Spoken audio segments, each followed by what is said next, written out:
Xenogears Sound and Drama Project, Chapter 3. That was great, Yui. Thank you for inviting me to such a delicious meal. Anytime, Faye. Faye, I will bring the photography equipment to the village tomorrow morning. All right, Doc. Good night, Yui. Midori. Good night, Faye. We're looking forward to tomorrow's wedding. Faye, please be careful. I mean, that is... the path is dangerous in the dark. There's nothing to worry about, Doc. I'll see you tomorrow. Faye makes his way down the dark mountain path, but as he crosses a bridge halfway down, he starts at an ominous noise.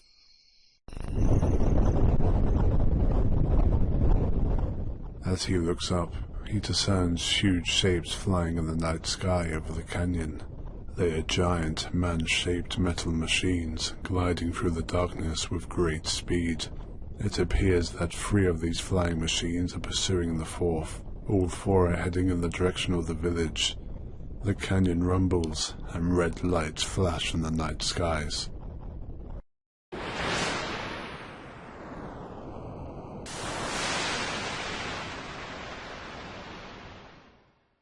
Giants?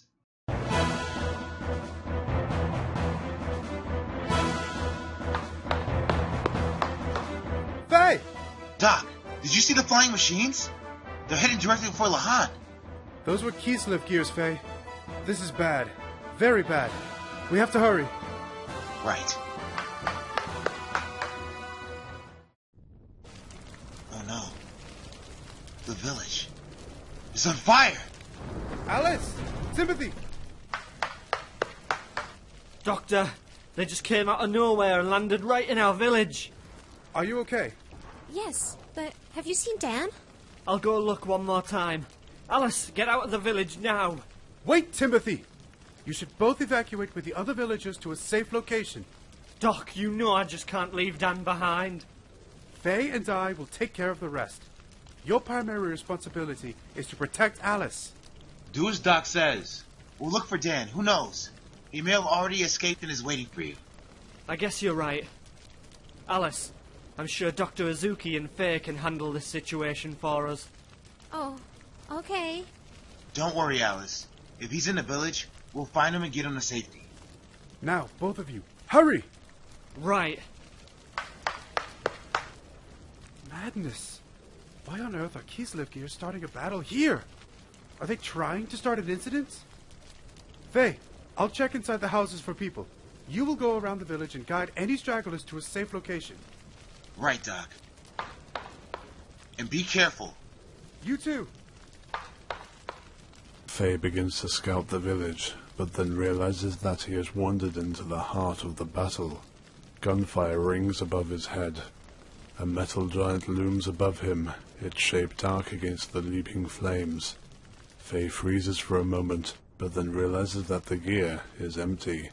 It crouches immovably against the sky, a dead pilot lying at its feet.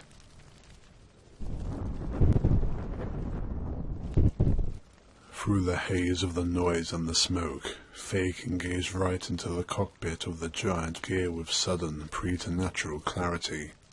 A little boy sits inside the cockpit, his hair flaming like the fire that consumes the village. A bright red jewel flashes, attached to a swinging pendant in the shape of a cross. The boy's long hair falls over his face, concealing his features entirely, except for a sinister smile. He utters a low, malicious laugh as the cockpit shuts close.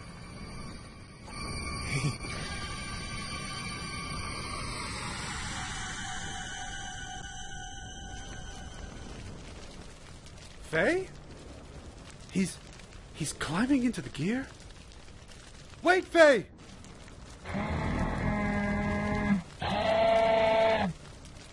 Don't do this, Faye! You must not fight here! XAFB EWFAD JZ Linguistic Modifier Enabled. Identified Lamb Ignace Dialect. No piloting experience. Easy mode set. Synchronizing input interface with pilot's normal reflex time. Warning to pilot. Combat mode.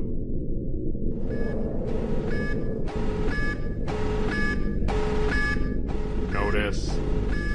Warning. Enemy gears are now preparing to attack. Terminating help mode.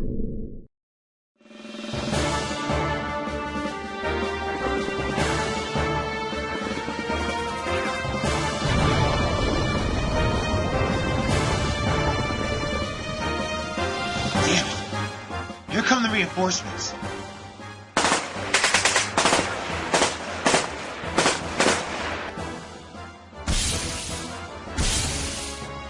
And now from the right? How many of them are there?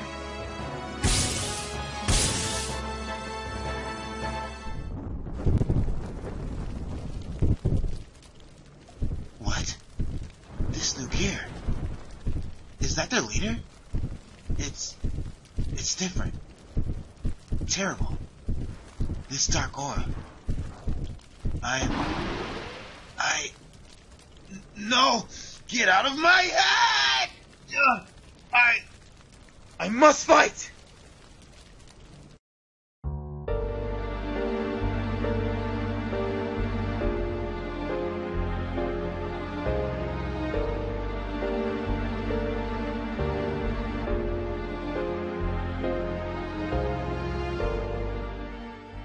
Faye, your fighting style. This is bad. If he awakens here... Doc! Dan! What on earth are you doing here?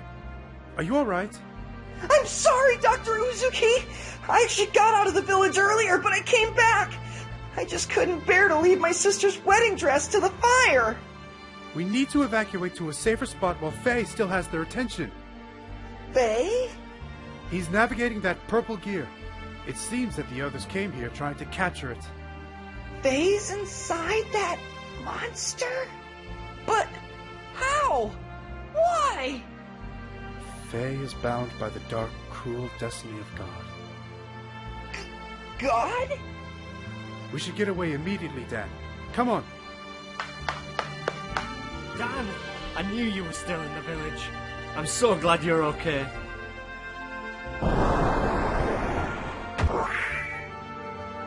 What? Oh no. Timothy, run! That gear.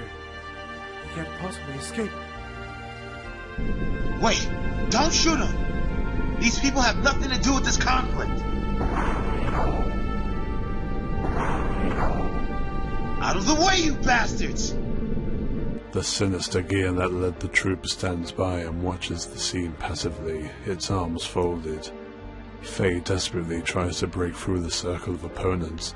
Then the leader gestures with its arm briefly. One of the enemy gears turns towards Timothy and shoots.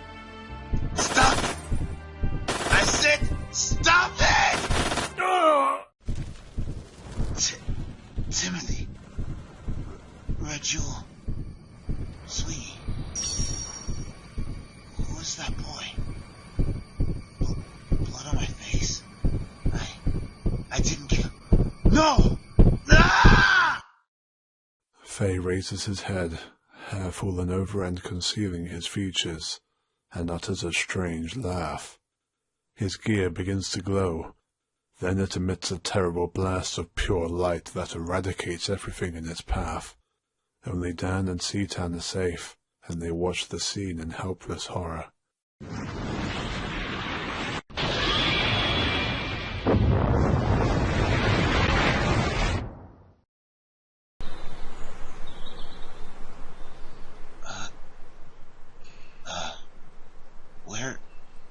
Where am I? How did I get on this mountain path? So you finally regained consciousness. How are you feeling? Ugh. My head hurts. Can you remember anything? There was fighting in that gear. Then this terrible headache. Ugh. Don't try to get up yet, Faye. I'd like you to stay here for the moment. But I have to see if the others are alright. Chief Lee, Alice, Timothy. Timothy? No. I have to see the others. I'm worried. Faye, calm down. The rest of the villagers are just down that path. You murderer! Murderer? Me? Yes! You got into that monster! You did this to the village! You killed everyone! Dad, calm down! You know that Faye had no control over the malfunction of that gear. No! It was him! He did it! Everyone. Please. Blast from that gear. It wiped out everyone. Destroyed everything. So strange. There was not even a trace left of the bodies. How does he even know how to operate that monster? I knew letting a stranger live in the village would end in disaster. Murderer! My sister! Give me back my sister! I hate you!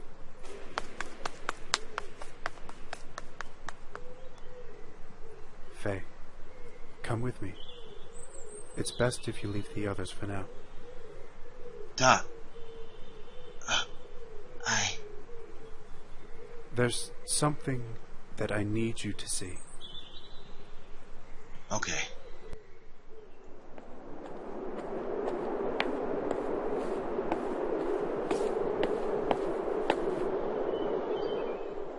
This is the gear you used in battle last night. The army fled and left it here. Oh. Look, Faye, I know it's difficult for you, but it would be best if you left, both for you and the survivors. I'm also worried that the army might return with reinforcements to investigate this incident. But what should I do? My advice is that you head for the capital of Ave. I'm guessing that Ave was not involved in yesterday's incident, so the Kislev army would find it more difficult to track you down in Ave. You'll have to go through Black Moon Forest. Okay. I'll do that. Thank you, Dr. Izuki. Please, take care of everyone for me. Faye turns and walks down the mountain path. He is still in a state of shock, his mind unable to comprehend the magnitude of the disaster that has befallen him and everyone he loved. All he can do is follow C-Tan's advice numbly, seeking to do something before despair overtook him. But as he walks past the gear, he halts. The mountain path is green, the fir trees raise their thorny leaves to the sky. Against the peaceful backdrop of the verdant forest and glowing blue sky stands the metal giant, as dark and as silent as a whispered omen, the fire in its red eyes dead. But Faye can no longer see it. In his mind echo the angry, frightened whispers. Blast from that gear. So strange. It wiped out everyone. How does he even know how to I operate? knew letting a stranger live in the village would end in disaster. Give me back my sister! Faye jumps off of the cliff and runs down the path away from the bright day and the terrible whispering voices, and towards the black mouth of the forest. In the Xenogears Southern Drama Project Chapter 3, Faye was played by Kai Fernandez. Citan and Villager number 3 were played by Kevin Fuller. The narrator and Villager number 2 were played by Joel Hewitt. Timothy was played by Tom Dowdy. Alice was played by Dale Dunlap. Dan, Mechanical Notice, and Villagers number 1 and number 4 were played by Adam Wintz. Yui was played by Hadass Rose. The script is based on the original script of the video game Xenogears, written by Tetsuya Takahashi, Kaori Tanaka, and Masato Kato. The original script dialogue was compiled by StarCraft School, originally posted on the website Xenogears God in Mind, and utilized with permission from the compiler and website master. Narrative portions and additional dialogue were written by Hadass Rose. The project uses the original Xenogears game music, composed by Yasunori Mitsuda. Some sound effects were extracted from the original game. Other sound effects were free sound clips found on the following sites: soundbible.com, www.freesfx.co.uk, and the YouTube audio library. The Xenogears Sound and Drama project is based on the game Xenogears, which was directed by Tetsuya Takahashi and produced by Hiromichi Tanaka. Xenogears is copyrighted to SQUARE-ENIX 1998, all rights reserved. This project is a fan project and is not associated with SQUARE-ENIX or any of its subsidiaries. The Xenogears Sound and Drama project is edited and produced by Hadass Rose, May 2017.